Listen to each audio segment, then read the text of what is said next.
बिस्मिल्लाहिर्रहमानिर्रहीम अस्सलाम वालेकुम। आज के इस वीडियो में मैं स्पेशली बात करूंगी कि टाइप 2 डायबिटीज़ के जो पेशेंट्स हैं वो किस तरीके से अपनी डायबिटीज़ को रिवर्स कर सकते हैं। सबसे पहले तो उनके जहन में ये बात होती है कि शायद डायबिटीज़ रिवर्स नहीं हो सकती, और कई मरतबा ये डिबेट भी आप देखेंगे इंटरनेट के ऊपर चल रही होती है कि कुछ लोग कहते हैं कि डायबिटीज़ रिवर्स हो जाती है और कुछ लोगों का ख्याल होता है कि जी रिवर्स नहीं होती। तो एक चीज़ मैं आपको क्लियर कर दूँ कि जो टाइप 2 डायबिटीज़ होती है वो स्पेशली रिवर्स हो जाती है, और रिवर्स होने का मतलब ये होता है कि वो ख़त्म नहीं होती, लेकिन आप उसको मैनेज कर सकते हैं, कंट्रोल कर सकते हैं। 30-35 की एज के बाद, जिसमें फैमिलियल बहुत ज़्यादा इन्वॉल्वमेंट होती है, जीन्स इन्वॉल्व होती हैं, तो उसमें होता है कि कई मरतबा ओबेसिटी की वजह से, यानी कि जो लोग मोटे होते हैं, मोटापे का शिकार होते हैं, उनमें ये डायबिटीज़ देखने को मिलती है। तो ऐसे लोग अगर अपने मोटापे को कंट्रोल कर लें तो उससे बहुत हद तक उनकी जो डायबिटीज़ है वो कंट्रोल हो जाती है, उनकी जो ब्लड शुगर है वो भी एक नॉर्मल रेंज में आ जाती है। मोटापे की वजह से जो डायबिटीज़ होती है उसकी मेन रीज़न होती है कि इंसुलिन रेजिस्टेंस हो जाती है, और जब इंसुलिन रेजिस्टेंस होती है फैट सेल्स की वजह से, तो जब भी कोई इंसान खाना खाता है तो उसके बाद इंसुलिन रिलीज़ होती है, लेकिन वो सही से काम नहीं कर पाती। सो ऐसी सूरत के अंदर अगर आप अपनी बॉडी के अंदर फ़ैट को कम कर देंगे तो उससे बहुत हद तक ये मैनेज हो जाती है प्रॉब्लम। अब उसके लिए हमें मालूम है कि हम खाने को किस तरीके से 3 पोर्शंस के अंदर डिवाइड करते हैं: कार्बोहाइड्रेट्स, फैट्स और प्रोटीन्स। अब नेक्स्ट ये आता है कि कार्बोहाइड्रेट तो शुगर है, तो क्यों ना इसको ओमिट कर दिया जाए और डायबिटीज़ को कंट्रोल कर लें। तो मैं आपको एक चीज़ क्लियरली कहूँ कि जब तक आप अपनी बैलेंस डाइट नहीं करेंगे तब तक कोई भी आपका बॉडी फंक्शन सही से परफॉर्म नहीं कर सकेगा।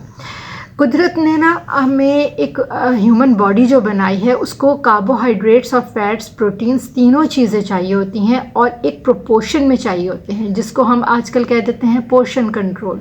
तो जब तक पोर्शन कंट्रोल के हिसाब से हमारी बॉडी को तीनों चीज़ें फ्राहम नहीं होंगी तो हमारी बॉडी के जितने मैकेनिज़म्स हैं, चाहे गैस्ट्रोइंटेस्टाइनल सिस्टम आ जाए, नेफ्रोलॉजी आ जाए, यूरोलॉजी, कोई भी सिस्टम हो, चाहे ब्रेन हो, वो ठीक से काम नहीं कर सकेगा। और जितनी भी आपकी एवरीडे लाइफ होती है वो आप ठीक से मैनेज नहीं कर पाएंगे, ठीक से काम नहीं कर पाएंगे। तो इसलिए ज़रूरी है कि आपने जो तीनों पोर्शंस रखे हुए हैं अपनी डाइट के अंदर, अपनी बॉडी के हिसाब से, अपनी हाइट और वेट के हिसाब से आपने उनको एक नॉर्मल रेंज के अंदर, एक बैलेंस डाइट के अंदर रखना होता है।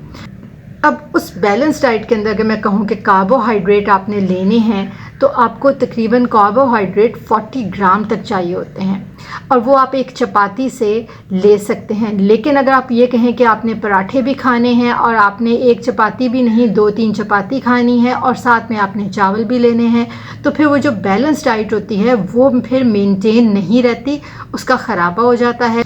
आप डाइट के अंदर सलाद ले सकते हैं, कच्ची और पक्की सब्जियां खा सकते हैं। अब ऐसा ना हो कि आपने अगर दोपहर का खाना खाना है आप सिर्फ सलाद ले रहे हैं और रात के खाने के अंदर आप फैट ले रहे हैं, तो वो फिर एक मिसमैनेज सा हो जाता है। सो आप देखें कि अगर आपने दोपहर में सलाद लेना है तो एक पोर्शन आप दोपहर में ले लें, एक पोर्शन रात में ले लें। ये थोड़ी बहुत जो कैलकुलेशंस होती हैं ना डाइट की, ये आपको ख़ुद से भी आनी चाहिए। एक जो चपाती होती है जो एवरेज साइज़ हम लोग बनाते हैं उसके अंदर तकरीबन 100 to 120 कैलोरीज आती हैं। एक अंडे के अंदर 80 to 120 लगा लें, लेकिन अगेन ये डिपेंड करता है कि आपने फ़ैट कंटेंट यानी कि ऑयल या घी कितना डाला है। आपको पूरे दिन के अंदर घी या ऑयल के तकरीबन 3 टीस्पून तक चाहिए होते हैं, और ये आप गूगल भी कर सकते हैं। तो आप ख़ुद देख लें कि हमारे घरों में जो खाने पक रहे होते हैं वो आप कितने ढेर सारे घी में बना रहे होते हैं। तो अगर आप इतना ज़्यादा घी डालेंगे, तरी डालेंगे और नाश्ते में पराठे भी लेंगे, दोपहर में इतने सालन घी के साथ लेंगे, तो LDL और TLC की जो बॉडी के अंदर रिक्वायरमेंट है उससे तो कितना ज़्यादा तजावज़ कर जाएगा। और ऑब्वियसली ये ना सिर्फ टाइप 2 डायबिटीज़ का रिस्क बनता है बल्कि ये हार्ट डिज़ीज़ का भी रिस्क है। सो थोड़ा सा अपनी डाइट को कंट्रोल किया करें और कैलोरीज काउंट के हिसाब से आप पोर्शन कंट्रोल के हिसाब से अपनी डाइट को मैनेज करें तो सब कुछ सेट हो जाता है। सो उम्मीद कर रही हूँ ये आपको छोटी सी जो वीडियो बताई है कि आप किस तरीके से अपनी हाइट और वेट के हिसाब से अपनी डाइट को मैनेज करके टाइप 2 के रिस्क को कंट्रोल कर सकते हैं। और उसके अलावा एक और चीज़ मैं हमेशा से कहूँगी कि अपनी लाइफस्टाइल को हमेशा एक्टिव रखें।